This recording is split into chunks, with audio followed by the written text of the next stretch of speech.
Bonjour à tous et bienvenue ici sur ma chaîne YouTube NicoG52 et ici au couvent des Annonciades que je me trouve aujourd'hui pour faire ce reportage sur l'événement de l'exposition du village de Boulangy. J'espère que je l'ai bien dit, mais voilà. Aujourd'hui du coup vous allez pouvoir voir l'exposition et avoir une interview aussi exclusive avec le président qui organise cet événement ici au couvent des Annonciades. Vous allez voir un peu plus de choses, apprendre un peu plus d'informations, bien sûr. Et je vous laisse, bien sûr, avec l'interview du président de cet événement qui organise tout ça. Allez, bonne vidéo à vous. Bonjour.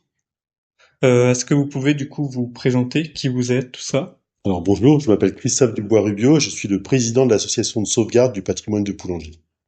Et est-ce que vous pouvez du coup nous parler de cet événement qui est organisé aujourd'hui au couvent des Annonciades de Joinville? Alors l'événement qui était organisé aujourd'hui au couvent des Annonciades, c'est une exposition qui est inhérente sur toute la Haute-Marne, qui s'appelle Poulengy, attention, vous entrez dans un village pittoresque, qui a pour objectif de faire redécouvrir Poulengy aux Haut-Marnais, donc justement en allant chez eux, là où ils habitent. L'objectif, donc, c'est de montrer que Poulengy a un intérêt départemental, voire national, pour certaines de ses particularités. L'exposition a été conçue à travers la participation d'artistes haut-marnais, uniquement haut-marnais, donc photographes, illustrateurs, vidéastes, et chacun a travaillé donc librement dans son coin. Et puis l'exposition qui est présentée ici est la jonction en fait de tous ces travaux. Ok. Et sur chaque événement, est-ce que c'est la même exposition à chaque fois ou ça change quelque chose ou à chaque fois? Alors effectivement, ça change à chaque fois. C'est-à-dire que on a demandé aux artistes de faire une dizaine d'œuvres chacun. Donc certains en ont produit plus, d'autres un petit peu moins. Donc ce qui fait quand même un panel de 80, entre 80 et 100 tableaux.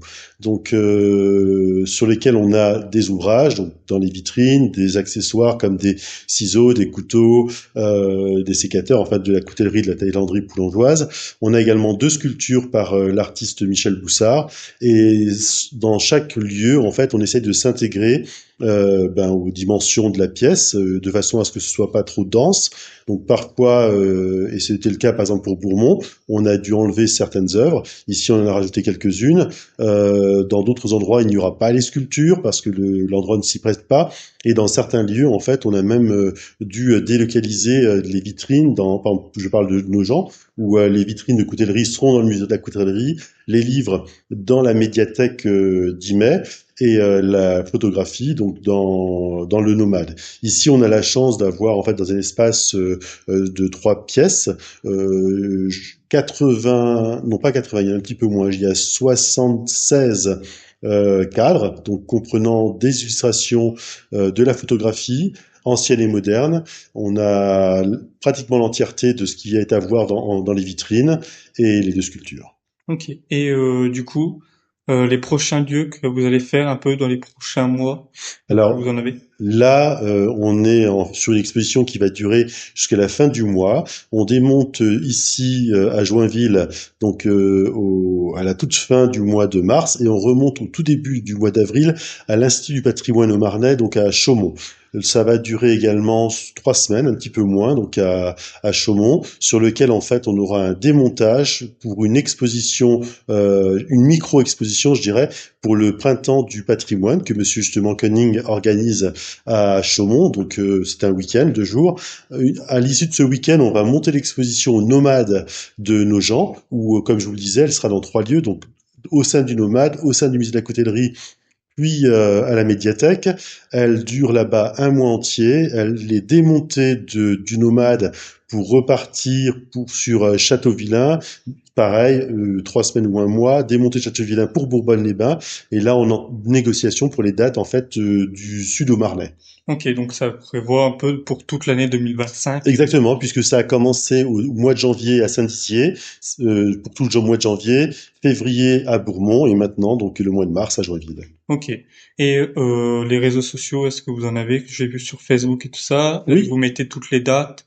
Euh, avec tous les lieux et tout ça qui sont prévus ou pas? Alors, sur le Facebook de l'association, donc qui s'appelle Sauvegarde Poulangy, on met régulièrement donc des photos et des images pour annoncer. On a fait une campagne de pub donc dans le JHM, le Journal de Haute-Marne. On participe également à différents groupes comme Petit Patrimoine en Haute-Marne ou Sortir en Haute-Marne, où on fait part de l'événement, en plus des télévisions et de la radio. Ok. Et pour les gens du coup, qui vont peut-être voir la vidéo et qui sont intéressés pour ça ou même pas, qu'est-ce que vous pourrez dire en plus pour qu'ils viennent visiter du coup les prochains lieux que vous avez prévus? Alors pour les inciter à venir voir l'exposition, ben c'est pas uniquement une exposition, je dirais, qui met en avant Poulangy, c'est aussi une exposition qui met en avant les artistes haut-marnais, qui sont souvent méconnus. On a des artistes formidables et qui sont peu valorisés dans le département. Je pense notamment à Frédéric Deby, qui est peut-être le photographe le plus important en Haute-Marne actuellement, qui a contribué à l'exposition. On a un habitant de Luzy qui s'appelle, son nom d'artiste est Le Luzéen, qui a fait plusieurs dessins pareil, qui est assez reconnu en fait dans la Sarthe, mais qui n'est pas du tout reconnu en Haute-Marne. On a aussi, tout simplement, dans les sculptures, Michel Boussard. Michel Boussard a réalisé un panthéon des artistes haut-marnais et il est très peu connu. Donc c'est aussi, à travers Poulangy, une découverte des artistes haut-marnais. Ok.